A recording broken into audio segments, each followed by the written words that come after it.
Good evening. It's now 5 o'clock. We're going to get started with the special meeting of the Hamilton City Council. Councilmember Brown. Here. Councilmember Krupa. Here. Councilmember Wright. Mayor Pro Tem Meyer. Here. Mayor Percival. Here. Can I get a motion to excuse one? So moved. Second.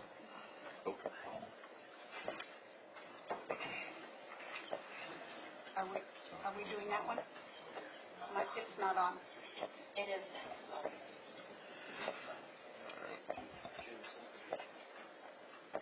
Okay, that passes. Is there anybody here that would like to talk to the council about anything that's not on the agenda tonight? Don't all rush the podium at once. Okay. I don't have any speakers. All right. Moving on, let's get started with our work study. Preliminary fiscal year 2018-19 operating budget. Mr. City Manager.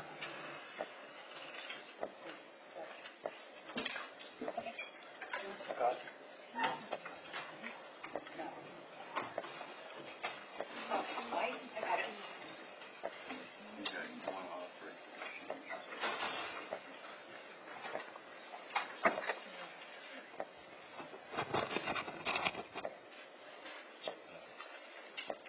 Good evening.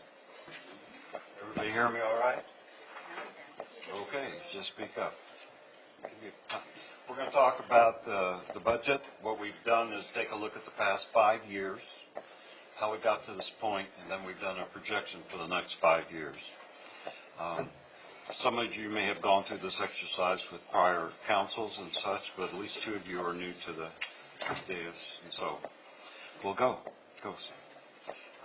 This deals primarily with the general fund. The general fund is used to account for all revenues and expenditures of the city, not legally restricted as to use. The fund is used to accumulate the cost of the city's general operations and services, such as parks, fire, and police protection. What we've done here, let me turn my page. The red lines, that's revenue. And this, the gray, white, that's expenditures. And so starting in 13 and bringing it to the current budget we're in, you can see the deficit. And that's what the state auditor has referred to as a structural deficit. We don't seem to, at least nothing has happened to end that particular deficit, I guess. And I want to point out, too, that nothing in this presentation says it's the council's fault or staff's fault or anything. This all started several years ago, before some of us were even with the city and such, and so we're obviously in the structural deficit. Slide. Okay, this takes a look. We originally started out, this doesn't want, okay, with 10.6 million of reserves here. Am I on the right one? All right. And those reserves have gotten down to now we're $1 million in the hole. And the reserves started when you, as a council, sold your asset, refuse collection, and we've been just spending that down to there's nothing left of the original $25 million. That's where the structural deficit has been able to balance out. You asked that 20% be set aside, and so this column here shows you that for these years, 13, 14, 15, 16, 17, we did have a structural of 20% that has been set aside. That's been eroded now. It's supposed to be 8.7 million. You've got to take $1 million out of that, so that's down to 7.7 million. And that's your set aside, your rainy day money. Okay. One of our big costs are medical, and we have retired medical. Hello.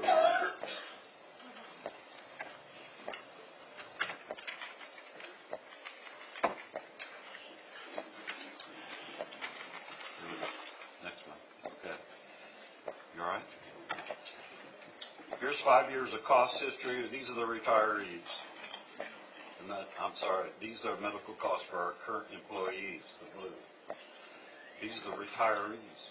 We actually pay more for retirees than we pay more for the current employees. And so this side is always going to grow.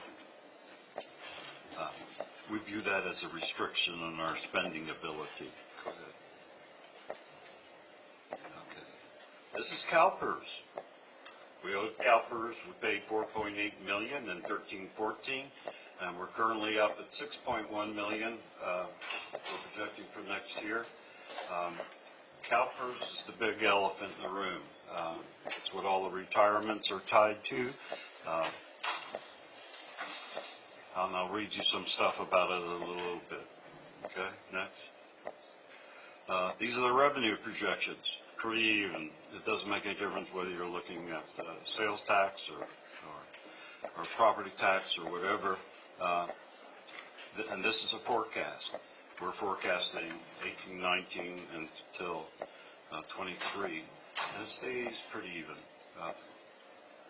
You do well on sales tax. You get about $12 million a year on sales tax.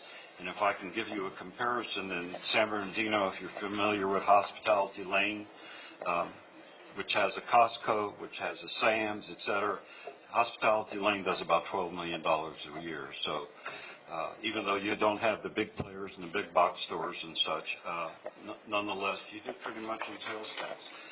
The difficulty is how do we raise that figure when we're pulling in mainly restaurants and smaller stores and such, and we can't get that big box in here to give us $1 million and such because we don't have a freeway. It's all about freeway. That's where a Costco will locate. That's where Bass Pro or Cabela's will locate, and we don't have that. And so it's going to be work to drive this picture. Go. The general fund expenditure projections, these are our assumptions. There's no COLA or MOU increases for the non-public safety groups. Measure U is not used in any projections.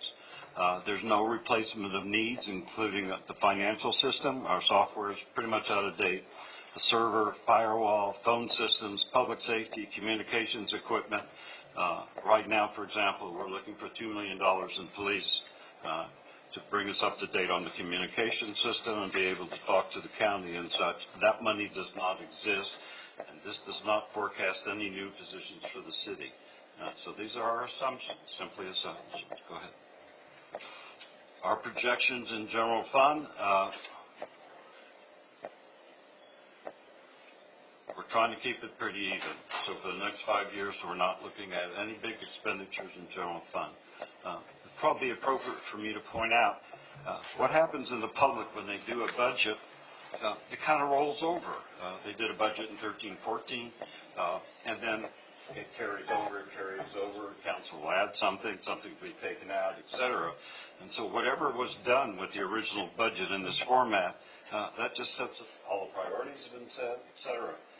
And so it remains pretty constant. Most cities don't get into starting over each year, reassessing the priorities and such.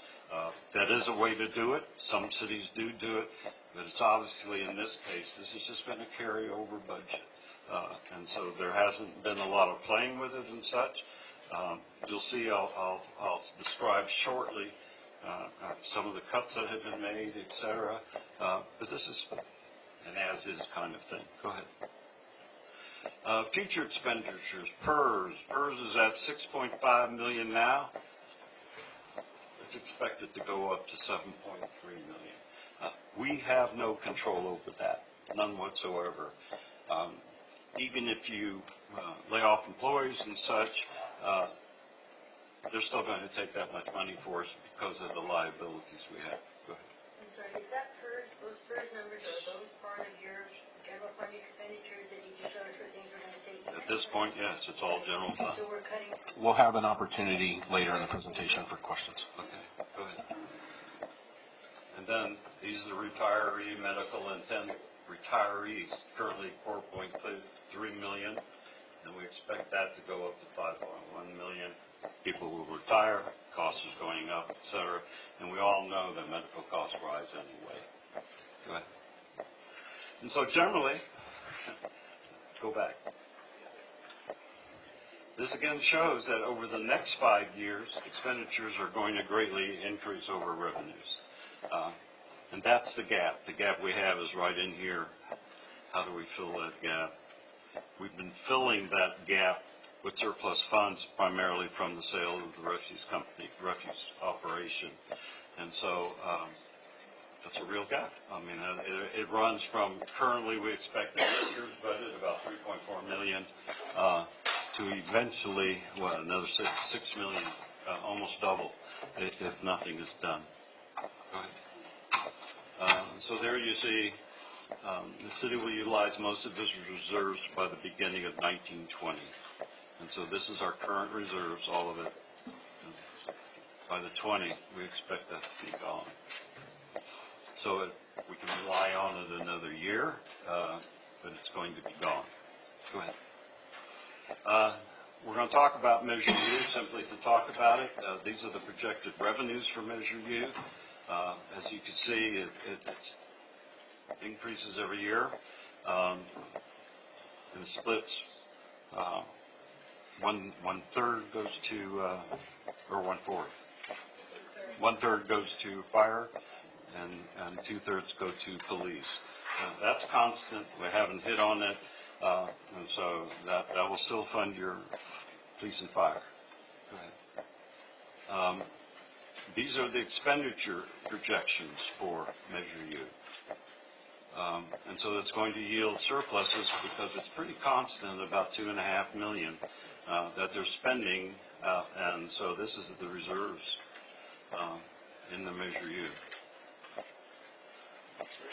And the Measure U was originally forecast for approximately $10 million per year, $10 million per year, and it's coming in, we believe, at an $11 million rate. So there's a surplus existing in Measure U.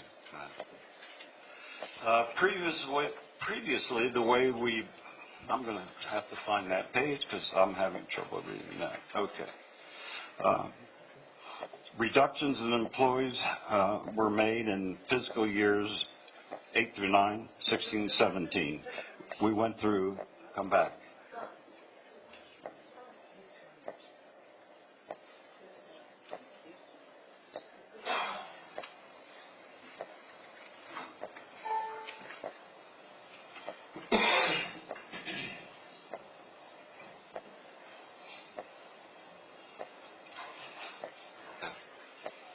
As you can see, our software is a little out of date. Okay.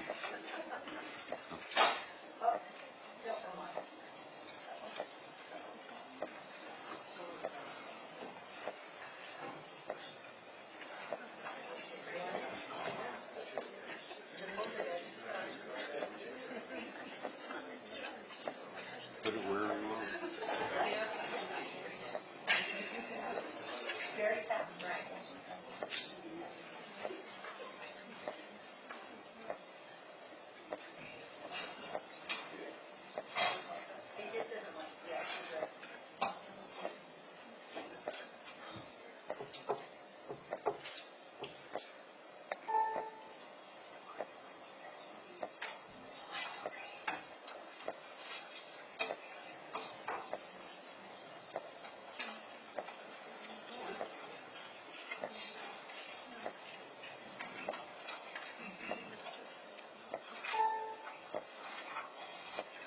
My coming out party and training on my part. Okay. Will you be able to get it back? I'll leave it there. I'll read it to you. Okay.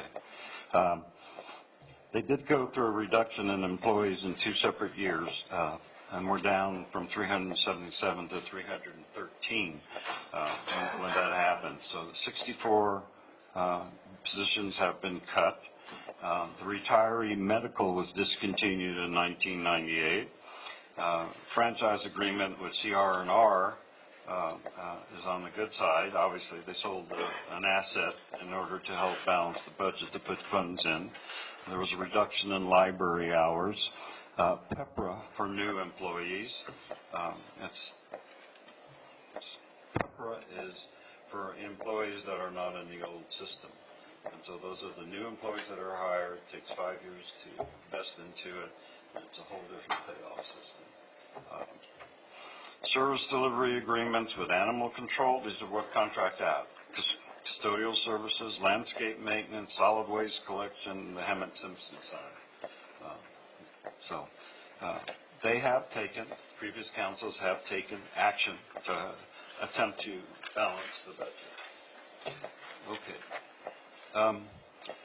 In addition to our own problems, the state is coming down on us for even more. And so these are some of the restrictions. And in fiscal year 9, 10, and 10, 11, they took away from the city $5.2 million.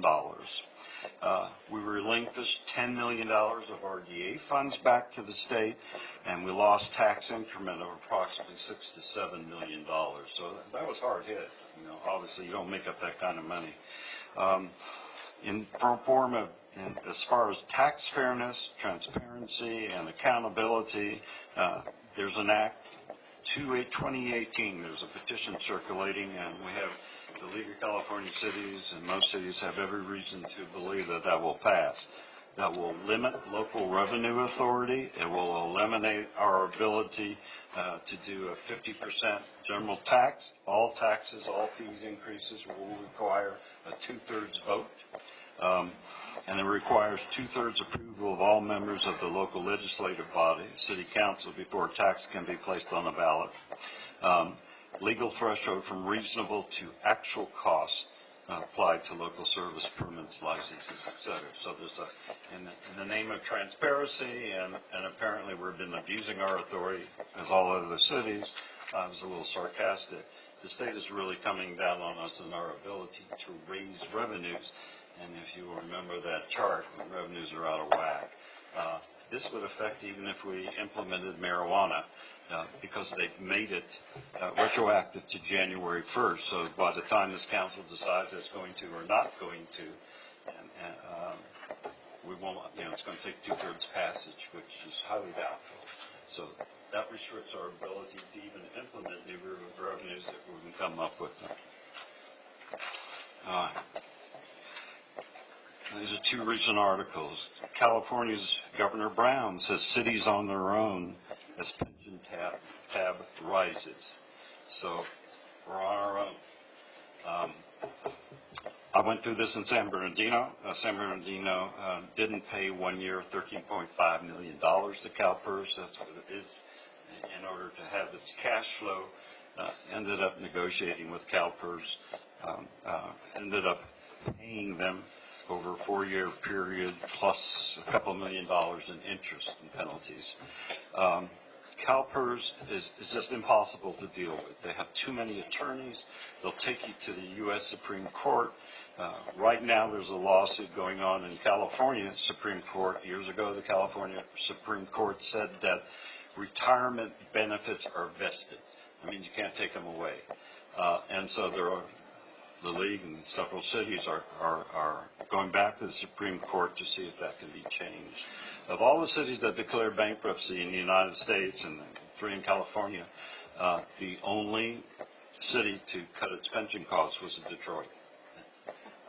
None of the cities in California have taken that task on, although the judges in each case have said it's doable. It's a federal bankruptcy court, and you have the power to do it, but no cities have the guts to do it. It will take, in my opinion, there's nothing on the table anywhere to deal with CalPERS. Governor Brown threw it back to us. There's so many cities in California now. The pension costs unsustainable, the cities say. There's cities all through California that are in a very similar boat to where we are. I think it's going to take a coalition of cities and a coalition of city attorneys to take on CalPERS. It's a heavy-duty deal.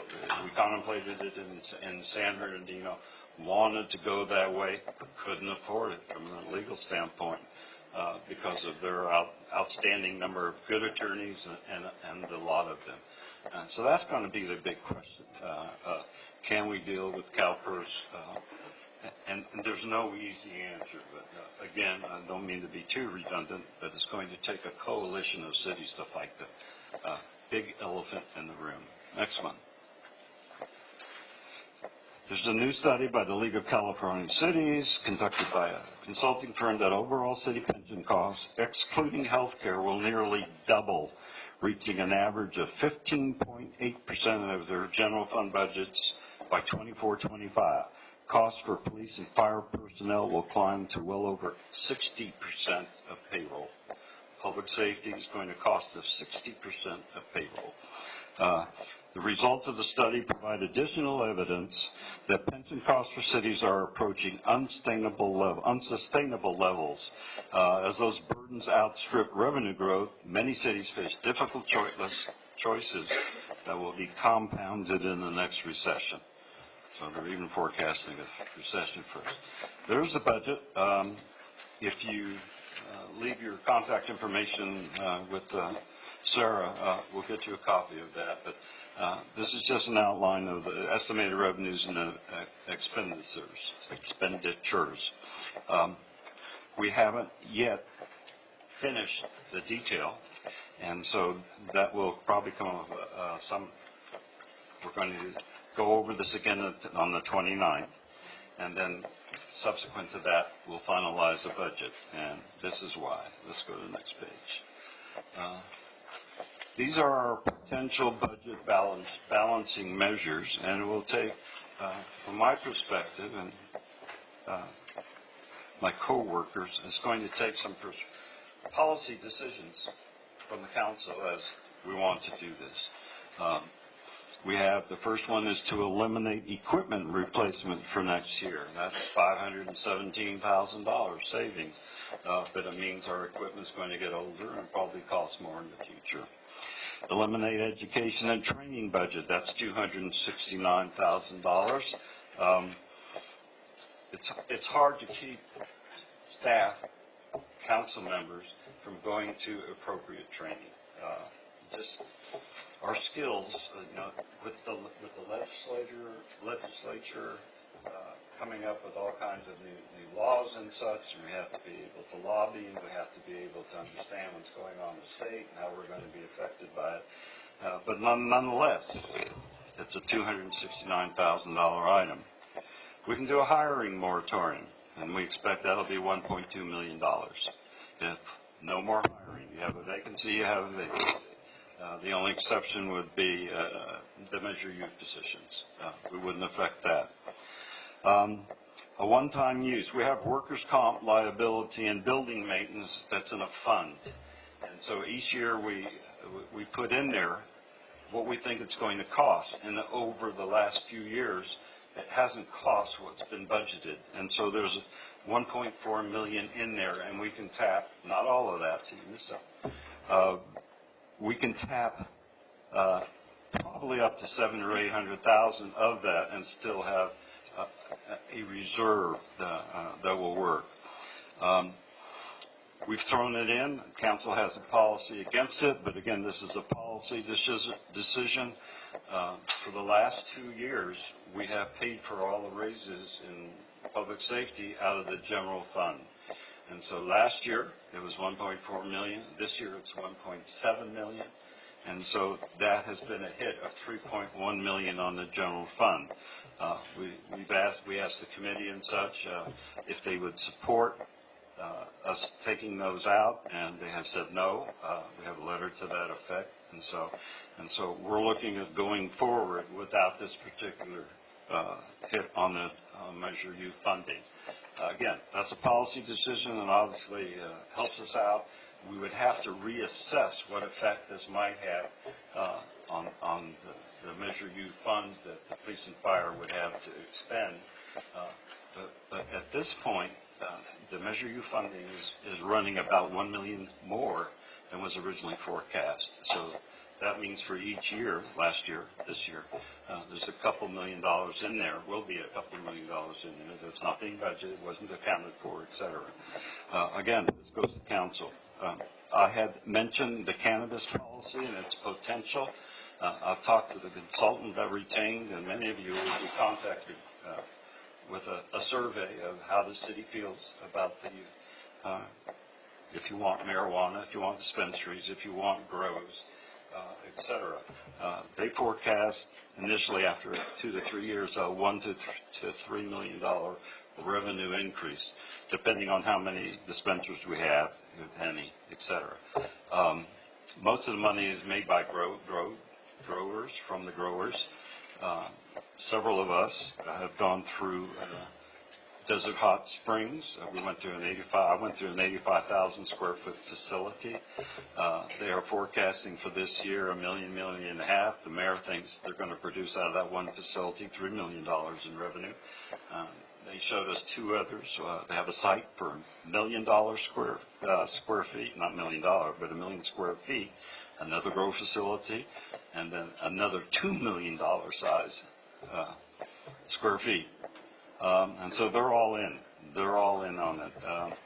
But Desert Hot Springs has a lot of industrial land that's not affected by residential and such. So it's highly dubious that we can follow that.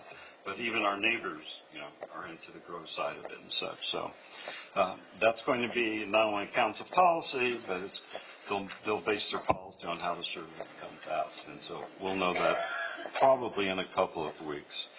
And then we haven't identified it. Chris Lopez and I, Chris is the deputy city manager, we worked together, 4 years, I guess, in San Bernardino. We're pretty good at organizational assessment, the two of us. We had to go through it because of what San Bernardino went through.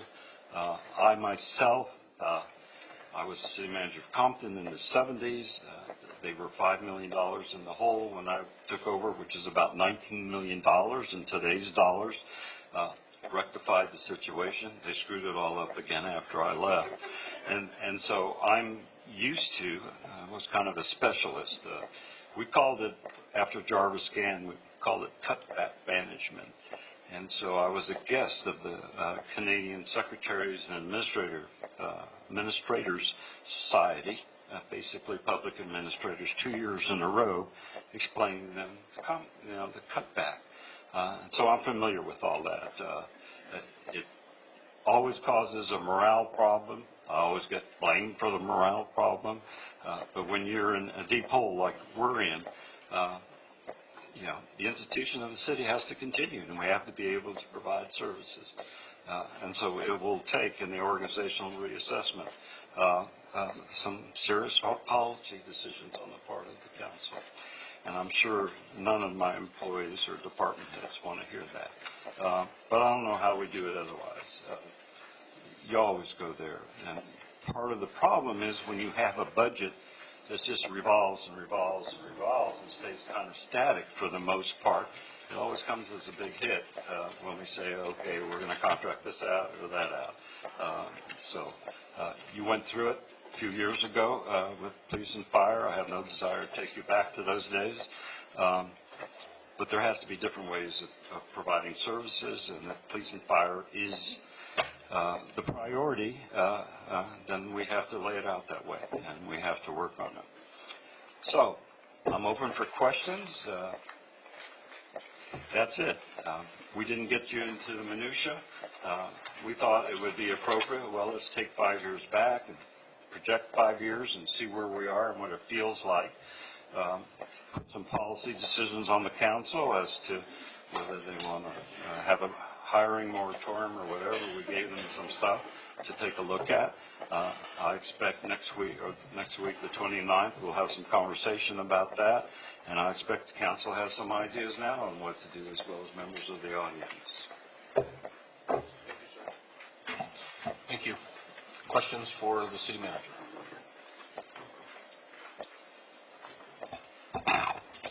One main question. When are we getting the detail? I'm sorry? When are we getting the detail on the budget? Next week, we'll do this in the September. Next week. Next week, you'll get your detail. Any other questions? We wanted some guidance before we made detail on it, depending on what you opted as cuts, because they'll make a difference, or that'll make a difference in how we put the budget together. I have a question for you. With the increase in sales tax, is that increase reflected in the city's general sales tax as well? I'm sorry, say again. The increase in sales tax for Measure U, So then we should have an additional sales tax increase in our general tax also. Is that reflected in here? Yeah, if you The want to put projections? it out again, we didn't put it there as an option, but sure. But I mean, as far as if our Measure U money, it has increased $1 million, that means our overall taxes have increased. Is that reflected in the income? Probably a 1/4 or 0.5% rather than the full 1 cent would probably do it. But we still have to go through it and take a look at the organization that you have and what's effective and what's not effective. One of the difficulties in assessing an organization, a public sector organization, there is no public sector accounting. That kind of cost accounting. There's accounting, but not cost accounting. And so it's very we're not making widgets, and so we can't apply, our costs to the widgets that we're not making and such. And then they come up with benchmarks. But the trouble with working benchmarks, the trouble with them in the public sector, they take 10 cities and they give you an average. And so, But on the sales tax, like, do you know what I'm asking? Let me see what. So the big difference in what we're presenting today in Measure U revenue versus what we started out with when Measure U first started, we work with HDL, and HDL had given us projections, and they projected that we would bring in about $10 million a year. The actuals this year have been a lot closer to what the general fund sales tax is. And the general fund sales tax is about $12 million. So based on that, we increased the projections for the next year to $11.2 million. The rate of growth for Measure U sales tax versus general fund sales tax is the same. And we just met with HDL last week, and they're projecting about a 1.2% increase annually. So that's all I put. Are those numbers, those are reflected in here? Yes, they are in there. Okay, that's what I want to know. Thank you.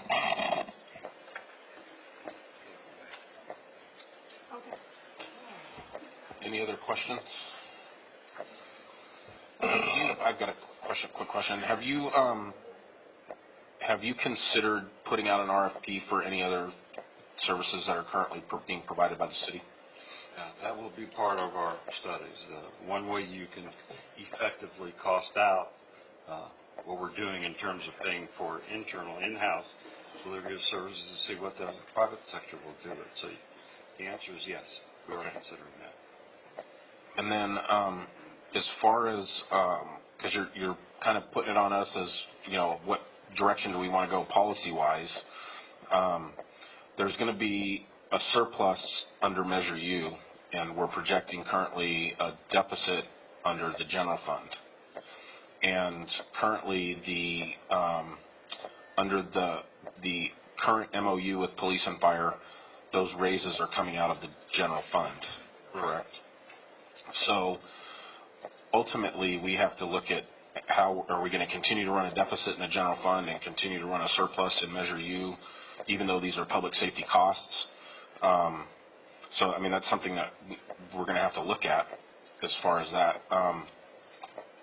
But I've got a question for police and fire as well. It is related to the number of people that have been hired over the last year and where we would be if the current MOU that's in place was not in place.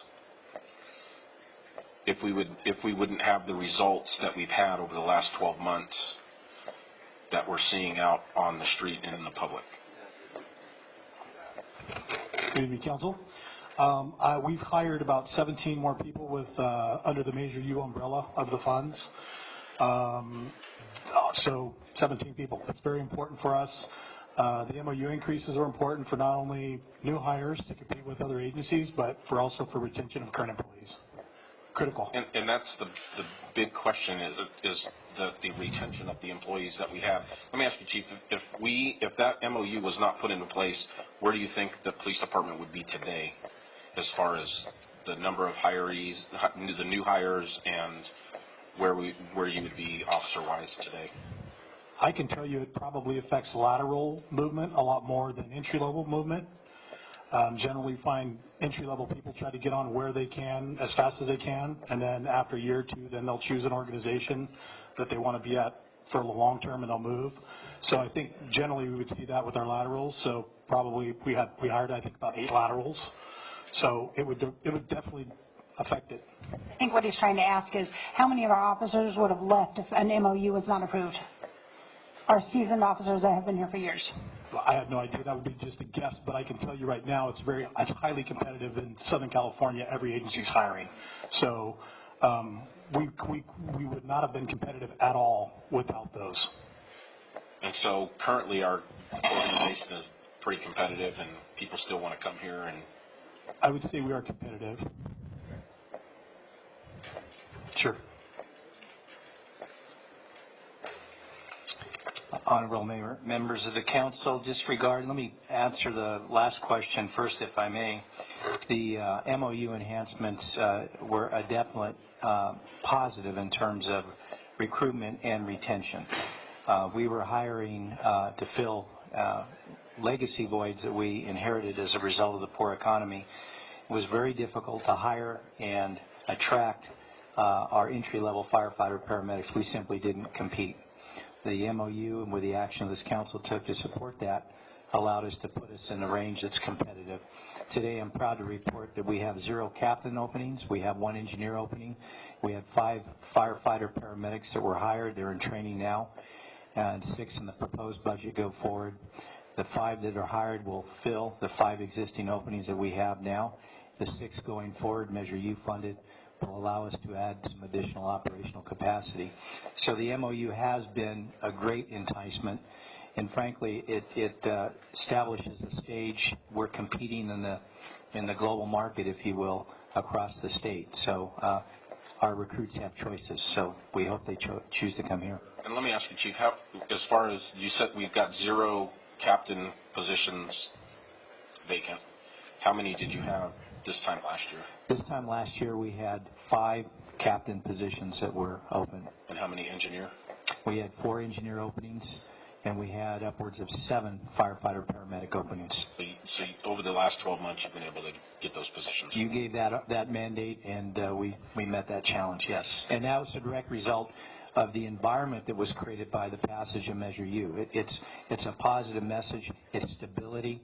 And it sends a positive message throughout our industry when we're trying to recruit the best and most qualified. Ultimately, it's created that stability for our employees, public safety employees. Absolutely.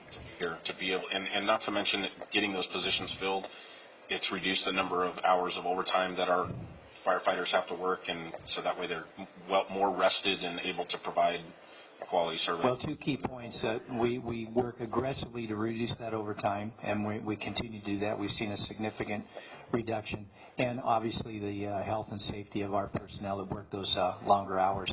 So there's all sorts of tangible benefits that we can push to, but that I can point out. But stability, compare and contrast, we're in a much better place, much more solid foundation that we have in place as a result of the Measure U and budget situation that we have. Okay, thank you. Any other questions? Yeah, this is not for you, Chief. Alan, were the departments asked to cut back a certain percentage for this next year's budget? For departments? And understandably, I mean, everybody's pretty well bare bones as it is, but I just wondered if, in fact, expenses.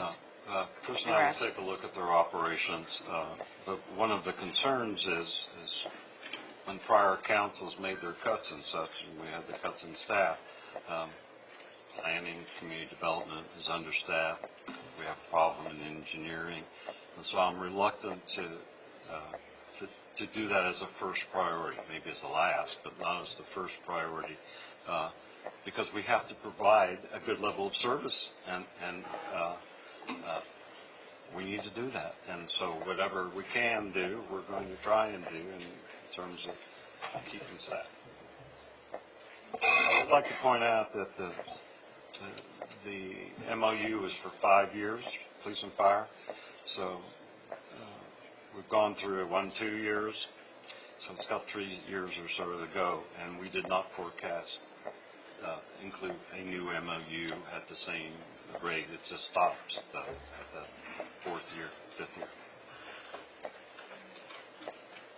I have somewhat of a sequel question, I guess, to Bonnie's.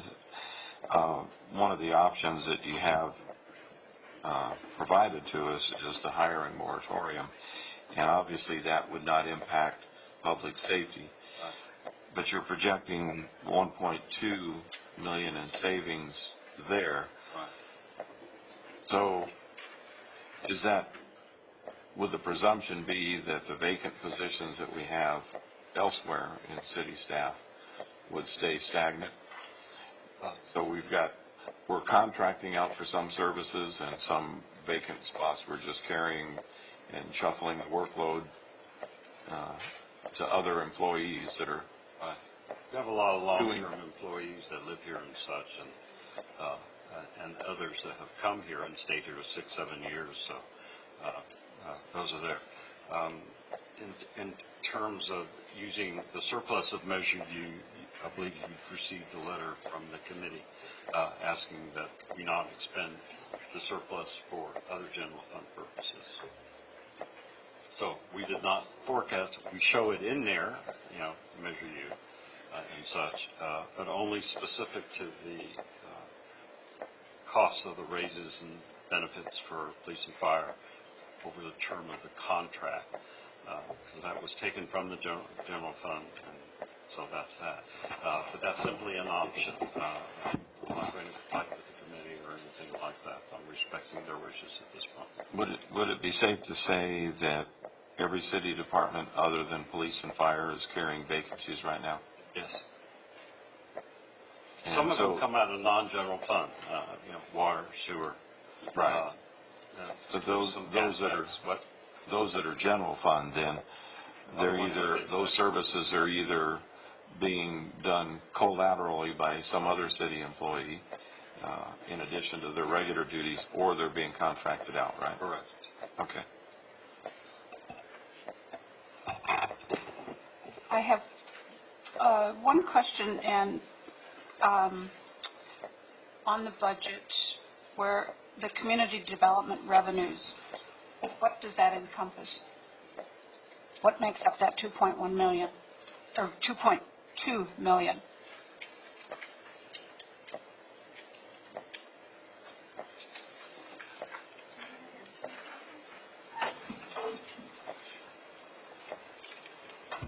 Good evening.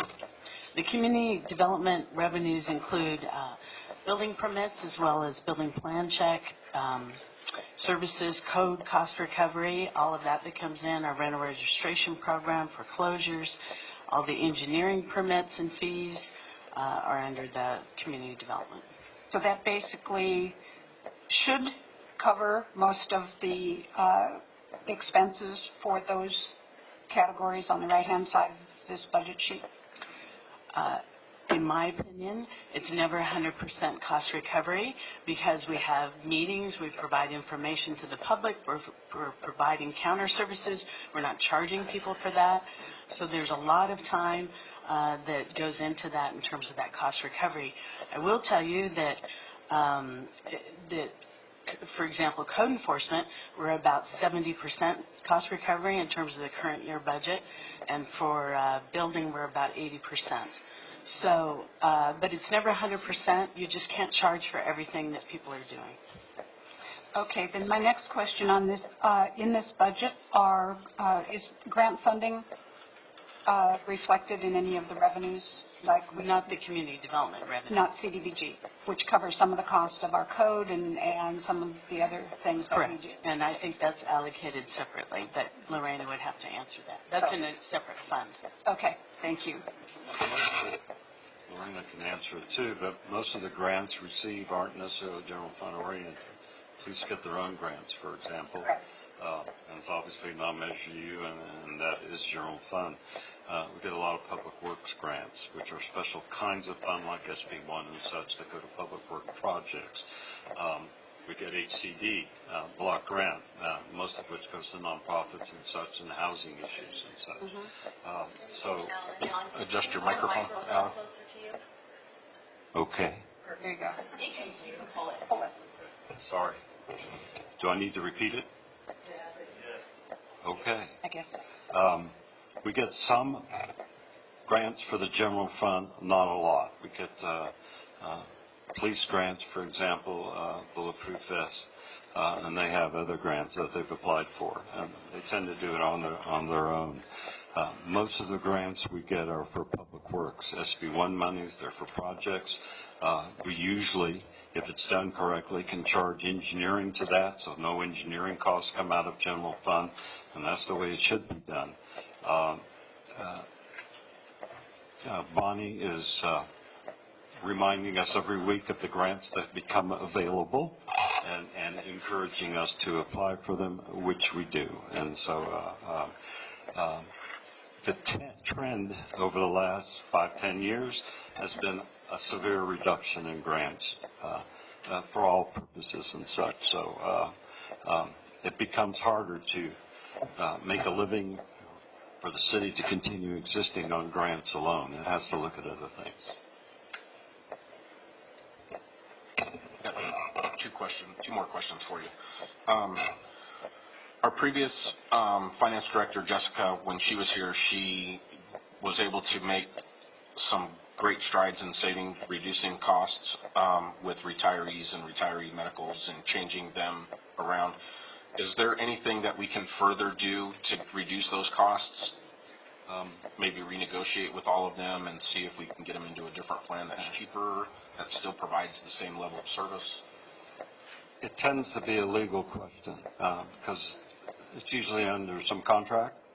And can that contract be changed? Can it unilaterally be changed? And my understanding when it comes to labor negotiations and such, there is a process set up where cities can renegotiate and, in a case, unilaterally make a decision on it. There are, for the cities that went into Chapter 9, that was doable because they could threaten under Chapter 9. They were going to take it all away. And so there were lots of considerations made in terms of reducing the costs and such.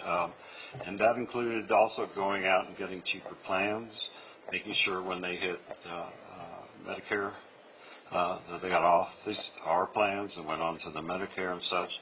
So I don't know the level of negotiations that have been carried on, but obviously you look towards that. But it also affects the current employees because they're all going to participate one day in that. So.